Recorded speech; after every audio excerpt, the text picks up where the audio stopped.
Good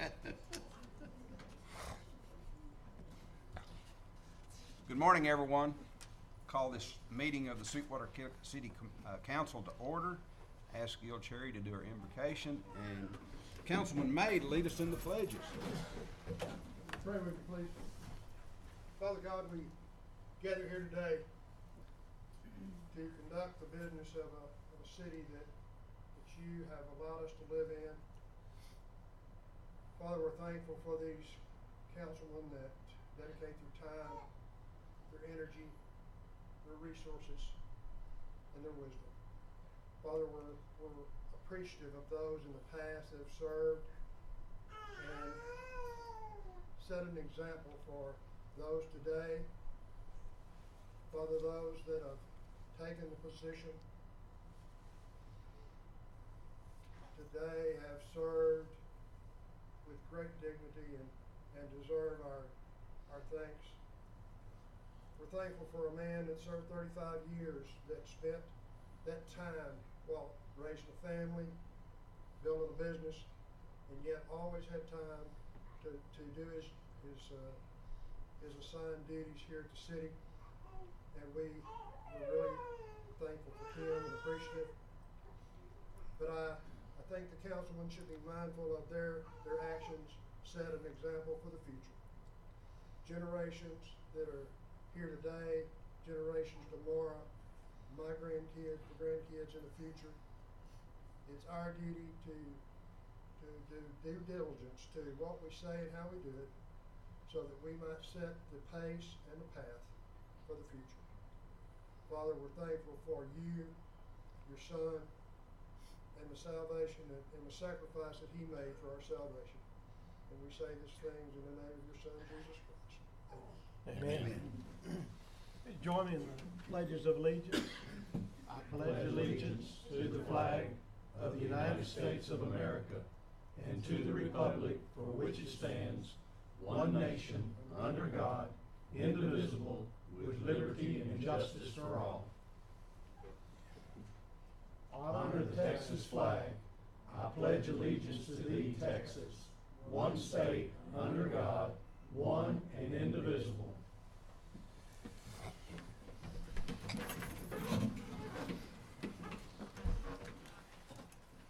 All right, we'll now move on to item 4, which is discuss, consider, and act on approval of minutes for the meeting held on April the 9th. Move to be approved. Second. He's anxious to get out of here. All in favor? Aye. Motion carried and the minutes were approved.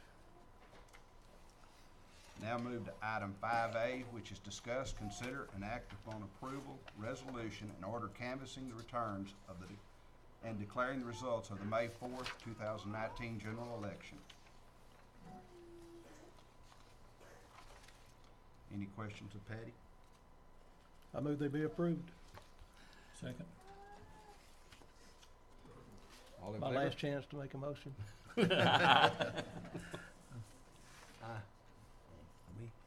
Ah, yeah. I'll now read the resolution into the record. A resolution by the City Council of the City of Sweetwater, Nolan County, Texas, canvassing the returns and declaring the results of the general municipal election held on May 4th, 2019 for the purpose of electing the mayor and city council members for District 1 and 3 and providing an effective date.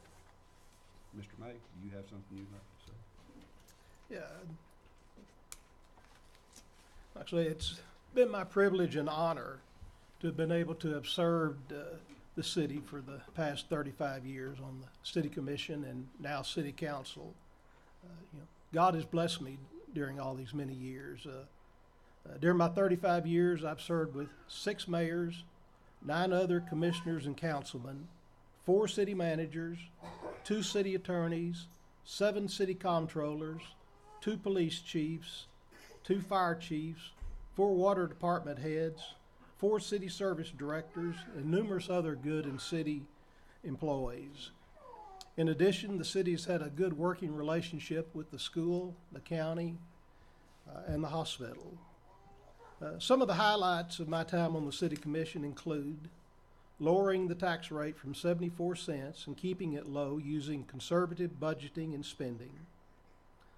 The recovery from a deadly tornado in April of 1986, the establishment of the Cemetery Trust Fund, the annual awards for distinguished budgets and financial reports, helping to establish and help fund a hospital district which saved our hospital from possible closure, establishing SEED, serving 26 years on the executive board of the West Central Texas Council of Governments, drafting and passing a new city charter, the construction of a new water plant, a new sewer plant, new fire station and updating fire equipment and ambulances, a new police station, new standpipes and a water tower, many water line replacements, and a soon-to-be completed and permitted solid waste landfill. One of the things of which I am most proud of is the city seal coating program in cooperation with Nolan County. This has helped maintain our streets so that we do not need a street tax. In addition, through the seal coating program, every street in Sweetwater is now paved, and it's rare for any city not to have any unpaved streets. Don't let this program die. I believe the most important project during my tenure on the city commission or council was the development of the water well fields. A lot of people may not realize how perilously close the city was to running out of water when the lakes became too low to draw water from them. The city's water supply for several years came solely from these well fields. You know, God has answered our prayers, and He's filled our lakes, recharged the well field, so that today the city is probably in its best shape ever for water. But we live in West Texas, and we should be mindful that the water situation can change quickly to drought conditions. Keep praying for God to bless our lakes and city. Grant, I challenge you to serve on this city council with integrity and honesty, using the good judgment and intelligence with which you are blessed. Always be thoughtful in your decisions and do what is best and right for Sweetwater. Listen to other viewpoints, but don't be afraid to be that lone dissenting voice on an issue which does not seem right or good for Sweetwater. I have confidence that you and the other city councilmen will work together for the best of Sweetwater. To the mayor, city councilman, and city staff, I've enjoyed working with you, but don't think I'm going to go away quietly. I care for and love this town. You will hear from me, because I've got your email addresses and cell phone numbers. Thank you. It's been a good 35 years.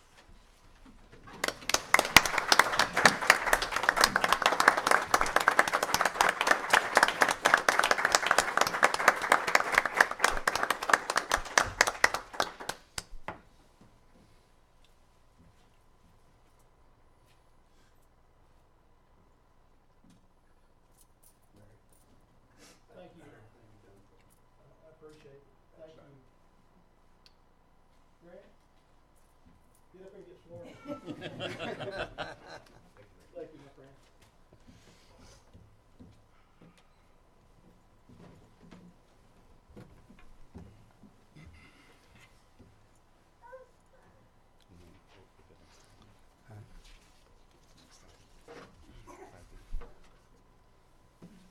Okay, we'll now move to item 5B. Mr. Pete Sheridan will administer the oath of office to Jim McKenzie, Mayor, Grant Cherry, City Council Member, District 1, and Mr. Ricky Castro, City Council Member, District 3.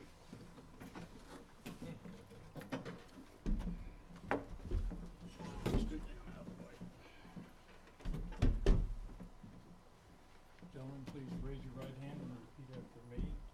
I, in your name, I, Jim McKenzie, do solemnly swear or affirm do solemnly swear or affirm that I will faithfully execute the duties of the office that I will faithfully execute the duties of the office of Mayor of City Council Precinct 1 City Councilman Precinct 3, and will, to the best of my ability, and will to the best of my ability preserve, protect, and defend the Constitution preserve, protect, and defend the Constitution and the laws of the United States and of this state.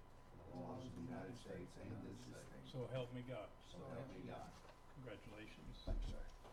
And I need y'all to sign your oaths. Okay. Yes, sir. Here's yours again. Here's Grant's. Whoops.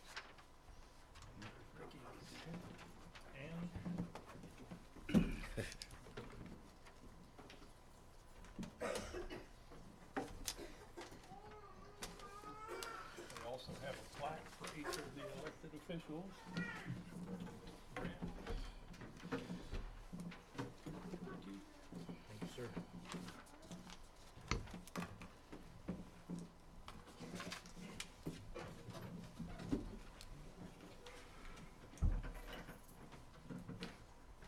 Jerry, I'll let you slide that in the slot.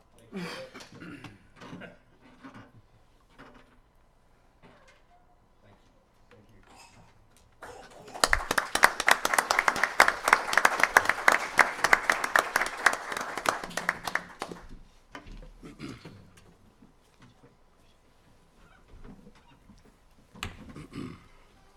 Thank you, Larry.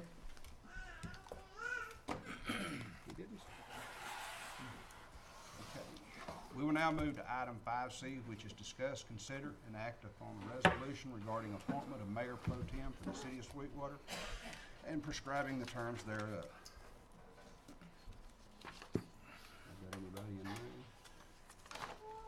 I move we appoint Jerry Peak as the mayor pro tem.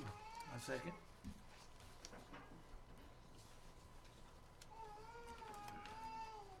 All in favor?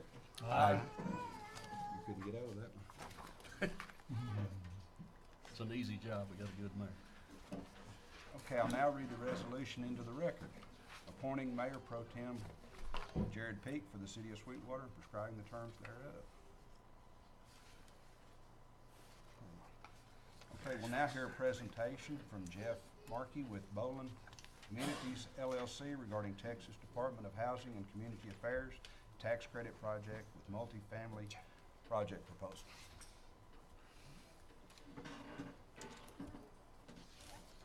Hello, City Council, thank you for having us here. Appreciate it, and hopefully we will bring you some news with regard to a development which will help with your workforce housing. My name is Jeff Markey. I'm an affordable housing provider based out of Austin, Texas. And with me is Robbie Meyer, who's a business partner and also a consultant. She was the former head of the multifamily finance division in the TDACA. So she's pretty invaluable with regard to using tax credits to build affordable housing for Texas workforce. Our objective here today is to inform the City Council and answer any questions you may have with regard to a development we're proposing. We're competing for tax credits in rural region 2, which is this region, and we hope to win the tax credits and be able to provide workforce housing, rent restricted rents. So all of the units, barring a few, would be rent restricted at some level. In that regard, we'll go through a presentation. Our mission statement is to bring workforce housing to Sweetwater. We have partnered with Robbie of Arts Advantage as well as Olympia Construction. They have a construction and a management company. We're all partnered together in this. The compliance period is 15 years, and then we have a 30-year land use restriction agreement. So we will be affordable housing. The development will be affordable housing for the next 30 years. And that's pretty typical. My company is comprised of myself and my business partner. I was, previous life I was in Merrill Lynch in the IT division, as well as Prada, the clothier, running their IT throughout North America. For the past 18 years, I've had a due diligence company in Austin. We've provided services to many of the loan servicers across the country, primarily in CMBS loans, Fannie and Freddie, and so forth. My business partner, Todd, is a finance MBA, CFA, and he has managed billions of dollars over his career in Tokyo, Chicago, and New York City. He's currently with Farm Credit Bank overseeing large complex loans for agricultural use. ARC's Advantage is headed by Robbie. Again, she was the former Director of Multifamily Finance for the TDHCA. She has been in the private world consulting and providing tax credit knowledge and guidance throughout the process, and pretty valuable for us. Our other partners are Olympia Construction, incorporated in June 1989. They're in Albertville, Alabama. They have developed over 6,000 units of construction residential housing and rehabilitated over 1,200 units. So a pretty well-versed affordable housing provider based out of Alabama, and they are working in about 5 to 8 states with regard to tax credits and providing affordable housing. So we feel like we've assembled a pretty good team. This is the ownership structure. The owners are comprised of myself, my business partner Todd, Robbie Meyer, Jeff Beaver, Ralph Fullerton, and below us we will have the capital, the design build team, and the management team. This ownership structure we have is for the long term. It's for 30 years. We don't plan on changing this ownership structure whatsoever. And this is a shift by me and my business partner to try and prevent the flipping of any type of property, which we have done in self-storage and multifamily in the past and in retail. But essentially, a lot of our investors were wanting equity or liquidity events, and by working in tax credits and with affordable housing, Todd and I are able to achieve our goals, which is to develop a long-term portfolio that we continue to would like to continue to own and manage. The proposed development is 48 units on approximately 7 acres. The buildings will be 2-story garden house apartments, stick frame with a gabled roof, composite shingles on top. We'll have Class A amenities. We will have mixed income. And the management team, currently Olympia has, I think, 90 properties where they're providing management for affordable housing and abiding by all the rules and that audits and so forth. These are some renderings of properties which we have either completed or just had architect renderings done. But it should give you some idea of the type of product that we can bring here to Sweetwater. These are 3 stories. These are 2 stories. The right side of that is what we're currently building in Lockhart. So we won an award last year in Lockhart, and that's under construction there. And then these are in Morristown, Tennessee. And finally, Georgia. The development that we chose is over near the water tower next to the car dealership. It's Coke Street runs through the middle of it, and Throckmorton is to the east. There's a portion of the property that's in a flood zone. We're working to mitigate that. We've already performed some of the work to determine base flood elevations, and our buildings will be built out of the flood zone in that particular property. This is the preliminary site plan. And you can see the flood zone coming across there. That's mitigated down to just the bottom right corner.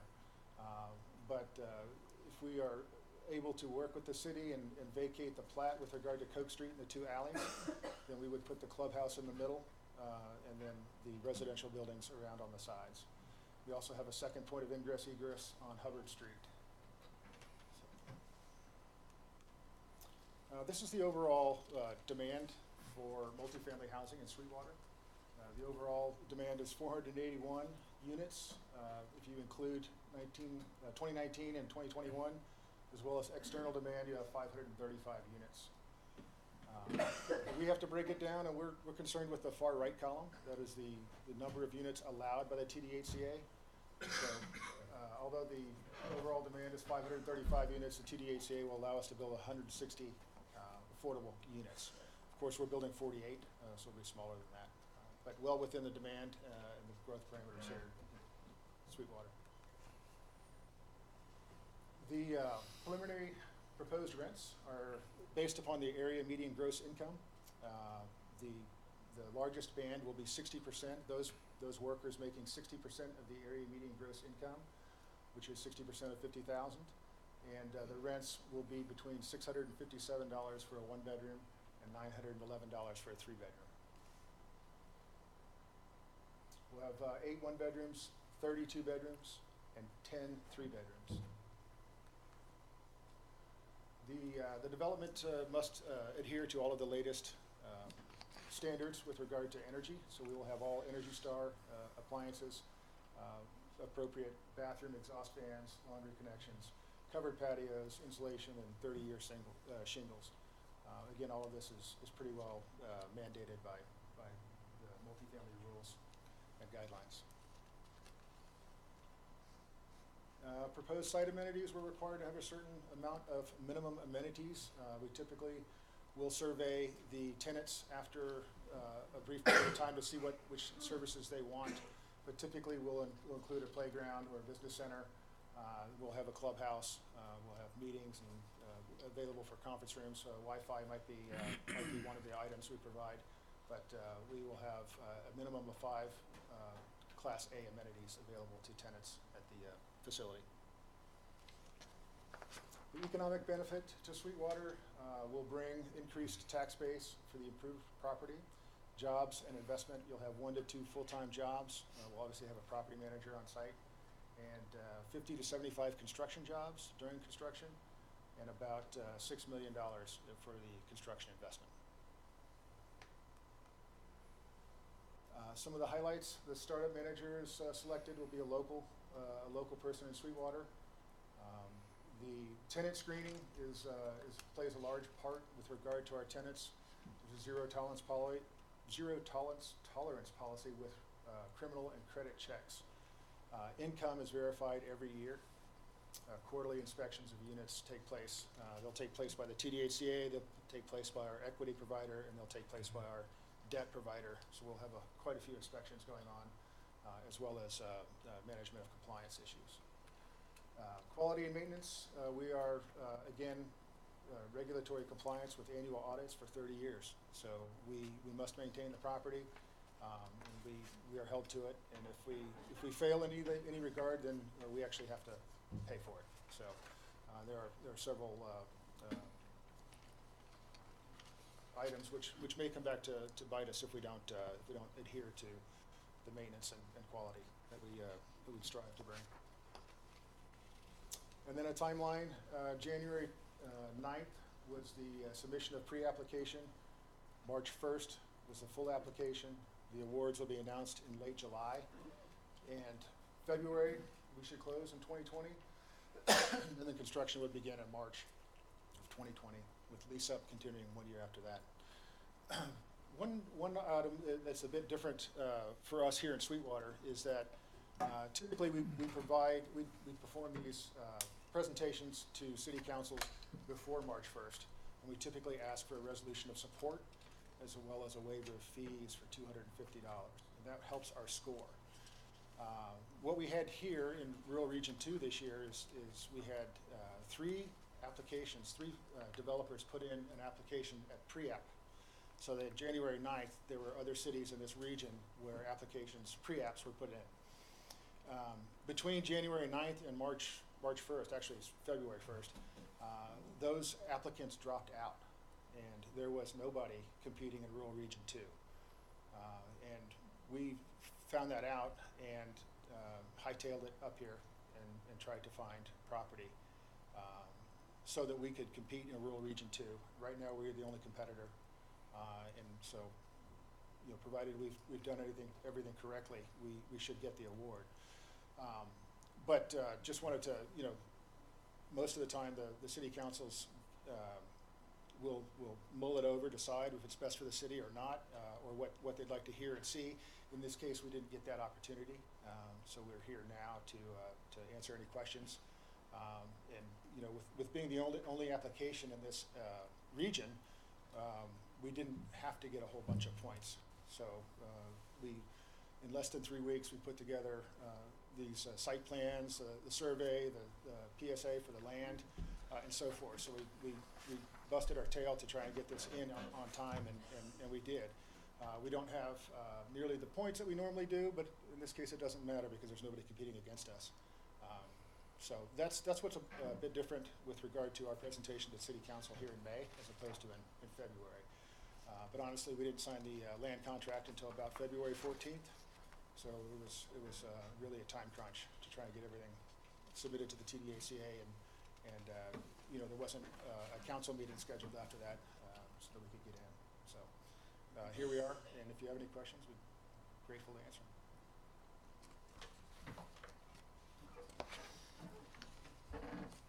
Okay, Thanks, sir. good. Thank you. Is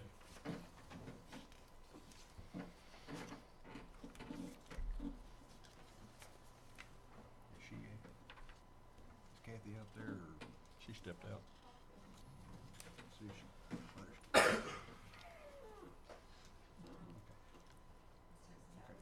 We'll now move to item 7A, which is discuss, consider, and act upon approval of mid-year agreement upon procedures report for the period ending March 31st, 2019, as prepared by Kathy Wilkes, Certified Public Accountant.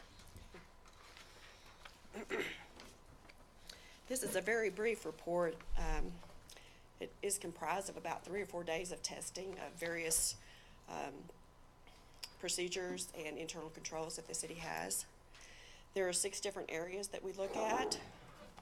And as you can see, there were, under each area, you can see that there were no exceptions found. The details of the testing are given in each bullet point, and I'd be happy to answer any questions. Any questions? I move approval of the report.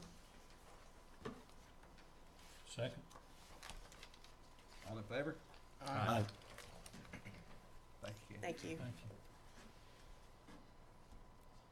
Okay, now we'll move to item 7B, which is discuss, consider, and act upon approval resolution for the City of Sweetwater, Texas, finding that Encore Electric Delivery Company, LLC, application for approval to amend its distribution cost recovery factor pursuant to 16 Texas Administration Code Section 25.243 to increase distribution rates within the city should be denied. Any questions from the council?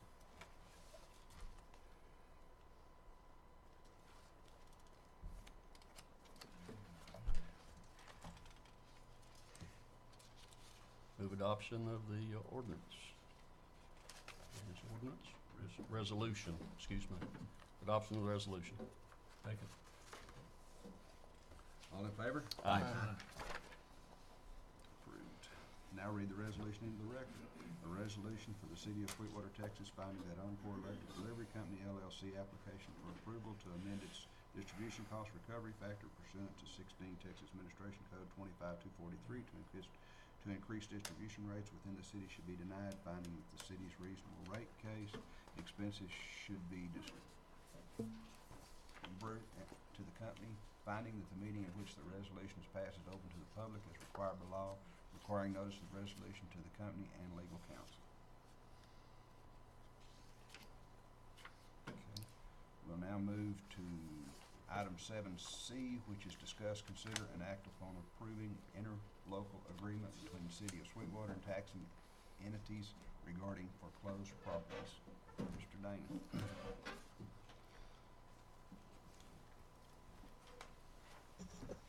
Morning. Good morning. This is as you mentioned, an interlocal agreement, actually between taxing entities, Nolan County, Rolling Plains Hospital District, the Sweetwater Independent School District, and the West Tex Groundwater Conservation District. The interlocal agreement really would allow for the city of Sweetwater to manage properties that have foreclosed, meaning they're delinquent ad valorem taxes. They did not sell at the courthouse steps through a sheriff's auction or treasurer's sale, and they become foreclosed. And so it's on us taxing entities to deal with those properties in certain ways. This interlocal agreement would allow the city of Sweetwater to manage the properties. And these properties really are vacant lots. They're properties with structures on them, many dilapidated structures that have been out there for a while. And this is just one step for us to get a handle on that, quite honestly. We're already managing these properties. But what the interlocal agreement really does is it provides the city of Sweetwater to gain the proceeds from resale of those properties to compensate us for the costs of cleaning the properties, maintaining them, removing dilapidated structures, and so forth. That's really what this agreement allows us to do. The primary goal of this is to get those properties back on the tax rolls, so all of the taxing entities will benefit by that.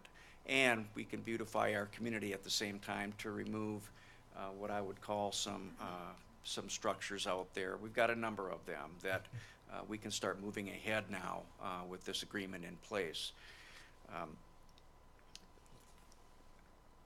Yesterday, Nolan County had this on their agenda, and based on the meeting there, each entity will probably want to modify that agreement in a way, and Nolan County suggested a modification to the agreement. The county attorney looked at it, did a little bit of modifications, didn't change the intent of the agreement at all, but wanted to provide an Exhibit A, meaning that it would be an interlocal agreement that would go to Nolan County, and I suspect that the other 3 taxing entities will do the same type of thing. But the properties that are foreclosed, the ones that we know we have to work on, would be listed in an exhibit. So everybody's knowing what the properties are, and if anybody's asked at the county, board member of the hospital, or the conservation district, they know that this is a property that is part of this agreement. So I would say what you have is a draft agreement right now, and you have one for each of the entities. That'll be modified somewhat. I would suggest we put an Exhibit A in there, and then we have to come up with a list of properties that we would take to the other taxing entities and say, this is our local agreement, please sign this and be a partner with the city of Sweetwater so we can clean up some of the properties and manage those properties in a better way. This is part of a larger program, quite honestly. There's a couple other things that we're putting together. We've got our landfill that's practically complete, that they can now receive or will be receiving materials from some of these demos, but we can't do those until we get these agreements in place. So this is really a key step for us to move forward in this program. And with that, as I reviewed the agreement, based on what Nolan County provided, I think it's a fine, some good changes that they made, and would suggest that we go ahead and approve the concept of these agreements, and then I'll take them to the other entities and get their signatures on them. Do you have an estimate of how many properties we're talking about, or do you know specifically? Well, we have to come up with a list. I know that staff has mentioned the word has come to 133. I think there's more than that, and there will be more than that. There will always be properties added to that list, and so if we go with the 133, I think there's probably at least 30 dilapidated structures on some of these properties, probably more. And so there's going to be a lot of work out there for us, quite honestly, to go through our process of identifying these, reviewing them, so we can bring them to the city council and ask for your declaration of them to be dangerous structures so we can move ahead and remove them. Do you know if any of these properties are on our entryways? Yeah, yeah, that's a great question. There are, certainly some are more visible than others. And so, yeah, there's a few that are probably within a block of some of our main routes coming in and out of the city. So, and what we're looking at is really to prioritize and take a look at those first. I think there'll be a bigger impact right off the bat. I suggest including in that priority group those around the Coliseum and around the school campuses also. Okay. I move we approve the interlocal agreement with the addition of the Exhibit A. A second. All in favor? Aye. you. Approved. Thanks, sir. Okay, we'll now move to item 7D, which is discuss, consider, and act upon the interlocal agreement with the Seed MDD for the development of park improvements.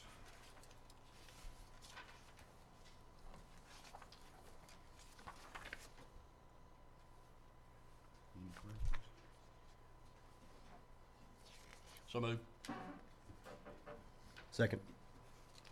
Who seconded?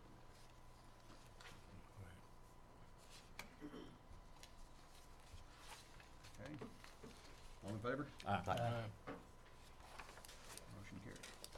Okay, now we'll move to item 7E, which is discuss, consider, and act upon approving Seed MDD expenditures for construction of a splash pad on not to exceed base. And then we're gonna open up 7F at the same time so that he can talk on it too. Now move to item 7F, which is discuss, consider, and act upon approving selection of splash pad supplier and location for construction.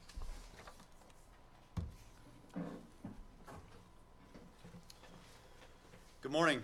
I am Tal Fillingham with Jacob and Martin. Certainly glad to have the opportunity to be here.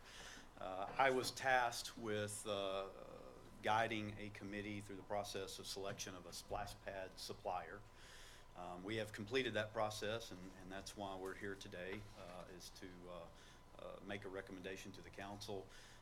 Yesterday, we made the same recommendation to the Seed MDD board, which was moved forward.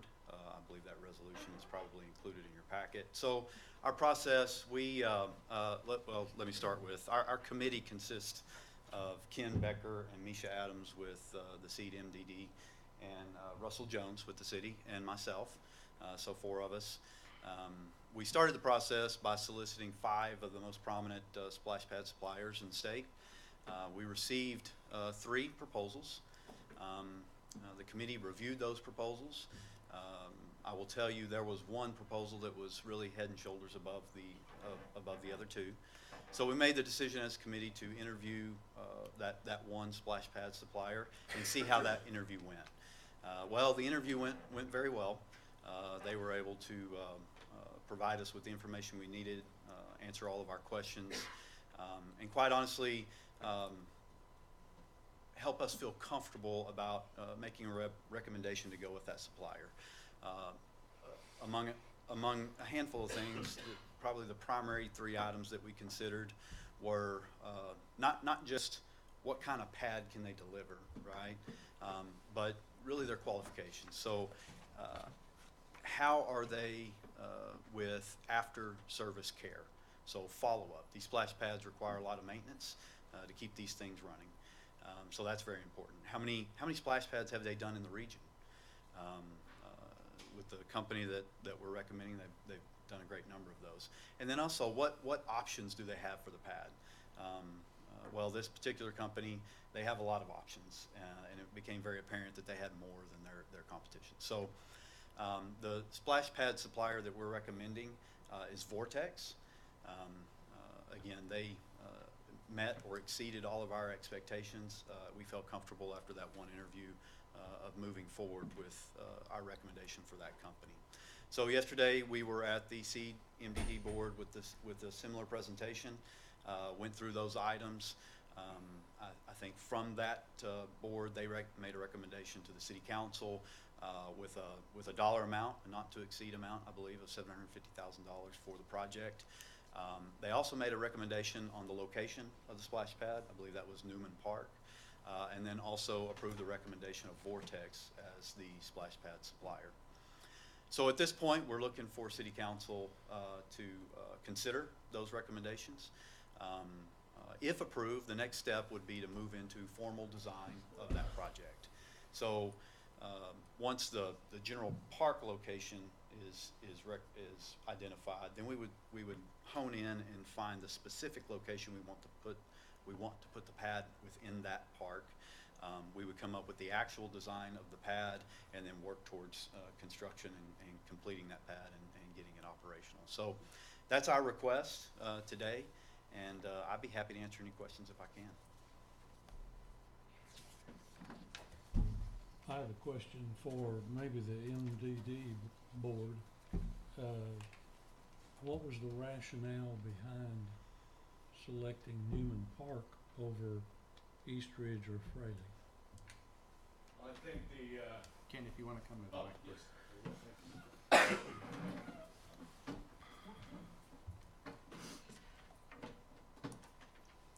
Ken Becker, Executive Director of Seed MDD. I think the initial rationale was on, all of them were options. And as we continue to talk through over the last several months, it seemed to be centered towards Newman Park because for several reasons. One, Newman Park is the most visible and active park we have in our city. Between the Coliseum, with the new dog park, the baseball fields that are already there, the soccer fields that are already there, the high school baseball field. So it just made some sense that all of that would have some synergies around that. And the potential location also was close to restroom facilities. It was close to parking. And one of the concerns we have when you start looking at other locations, and again, this is just the first one we're looking at, is that a lot of those will have a lot of expense tied to them. And with the limited budget we kind of set, anything we had to do in parking and restroom facilities would then take away from the park itself. So we're trying to look at the bigger wow factor, and we think that the Newman Park location would have that biggest wow factor. Is it gonna be closer to the pool, or do we have a idea of a location? I think the initial recommendation from city staff, and if you don't mind, I'd like to just regress just a hair, is that we really appreciate Tal's bringing this expertise. Because when we started looking at this project, we thought about just putting it out for bid, and we found out really quick why that doesn't work. Russell's expertise on the committee of just knowing the operation side and then knowing the park system. And they already went out there and looked at, where is their parking, where is their restrooms, where is water and electrical services available. And I think at this point it's over near where the tank and the helicopter's at. There's a pretty good piece of ground right there that would be a central location in that park system. It would be tied to the baseball fields, it would be tied to picnics, it would be tied to a playground field that's real close to that. Plus, like you said, it has the advantage of the parking and restrooms right there with it. Okay, thank you, that answered my question, thank you. Might I add, as a seed board member, that there was strong desire to also look at Fraley Park also, but what we found out pretty quickly that with the budget that we've got, that if we tried to do 2 splash pads at the same time, we're probably gonna be disappointed with the results, and I think Tal kind of emphasized that to us. And with this kind of expenditure, I think we want a lot of wow factor when we see it. Obviously, this doesn't preclude building a second splash pad at a later date, and I think that's something that the MDD board will be looking at as far as our next budget year. Thank you. Thank you. Any other questions? Okay, we'll go back to item 6E. Need a motion on it. So moved. Second. All in favor? Aye. Approved. And Mayor, just to clarify, that's a $750,000 not to exceed expense that you're approving, that the CWD board approved, is that correct? Correct. Yes, sir, thank you. Okay, and then we'll go to 7F, which is for the supplier and the construction. Make a motion that we approve the supplier and construction location. Second. All in favor? Aye. That's approved. City manager's report. Yes, sir. All right, moving on to the fiscal year 2020 budget workshop. Traditionally, that's held in June of the year. And it's just funny seeing that 2020 number up there. We're already talking about expenses that are going to be made in 2020, if everybody can believe that. But here we are, getting ready for that 2020 fiscal year budget. And we'll start that process off with the workshop. That'll take place after the regular council meeting next month in June. And then we'll take a break of a few minutes and then transition to the city manager's presentation on the kind of a high-level overview of the fiscal year 2020 budget workshop. We'll take a look at where we are in this fiscal year of 19, and then proceed forward to begin discussions on projects and items that y'all would like to see, that staff would like to recommend as well, be included in the next 2020 annual budget. So we'll get that process kicked off. Patty can attest that the budget process never really ends, but we are to the point where we'll need to make it public and get with the council and get y'all's feedback and direction on where you'd like to see us go as far as the 2020 budget year. We're also looking kind of in the same vein at an upcoming planning / code enforcement workshop. We're looking at trying to hold that late this summer once we get some of the budget items kind of out of the way. We'll be looking at various items, and many of those Dana described earlier in this meeting as during his item on the interlocal agreements, but items related to zoning, related to beautification of our entryways, trying to get rid of some of those dilapidated structures that don't send the right message that we want to send when folks come into Sweetwater, east and west on Broadway, Lamar, Elm Street, those high visibility type entryways into and out of town. What are the community standards that we want here in Sweetwater as far as visibility, and maybe especially in those high visibility areas? We do have buildings, structures, commercial and residential, literally falling down. We have fences falling down. We have rusty old cars that haven't worked since the 1970s, sitting in people's unimproved surfaces, and their grass and their weeds and their front yards and their side yards. Are those the standards that we want to display for our community? And if they are, well, that's up to the council. If they're not, we've got some work to do. And I would guess on the latter. Like I said, junk vehicles, weedy lots, what are we gonna do about those? Screening, a lot of people put junk in their backyards and think it's okay, but you can still see them, you can still see all of that mess from the streets, and in some areas, in some cases, high visibility areas as well. So do we wanna talk about encouraging those folks to screen their yards? If they've got hurricane fences now, maybe they need something that's gonna screen all that junk from view. Code enforcement, are we staffed appropriately? If we need to go out and do more, and you want us to do more, we might need to talk about adding another code enforcement officer. And if so, how do we pay for that? Is that something we can work with the MDD on, or something like that? So just all of these questions we'll throw on the table and have those discussions. What I'd like to get out of that, what Dana would like to get out of that, is some direction from the council moving forward. How do we address some of these things? We do have ordinances on the books that address some of these that we might need to tweak. We might have some ordinances that are no longer applicable and they need to be strengthened, that we need to amend. We might not have any ordinances on the books that would address some of the things that y'all want to address, in which case we would need to put those into place. So we'll take that opportunity during this upcoming workshop later this summer to really get some direction from the council, and that'll tell us how to proceed as far as ordinances, as far as staffing, as far as bringing numbers to y'all for the budget, and those types of things.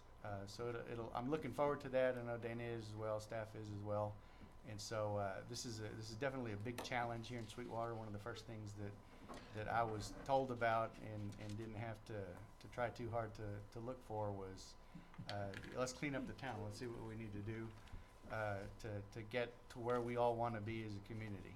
And so this is a good first step to try to get us there. And then just one more item, kind of wrapping up the dog park that was opened a couple of weeks ago, and it's a great picture there. Nice sunny day. You got those happy dogs all over the place, ready to go into the park and get started. So we just want to thank everybody that made this possible. This is a great project. A partnership between the MDD and the city, so we want to thank the mayor and the council for your support on that, the MDD board, and Ken and Misha for y'all's support of this great project. Russell and your crews who designed it, who built it, Eddie and your crews who took water out there to irrigate and get water to the dogs, which is especially important. Our finance staff who paid all the bills and put everything together for us in that aspect. Becky, who was invaluable in getting this project done and the celebration done on the day of the grand opening. the chamber and their board for their great support of the project. I know I'm leaving probably a whole bunch of people out. That's not by design.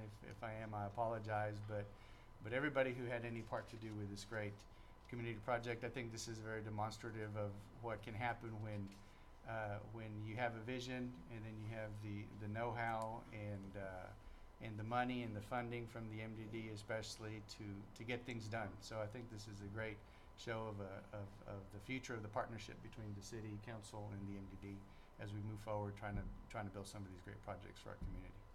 And Mr. Mayor and Council, that's all I had. Thank you, sir. Thank you. Public input.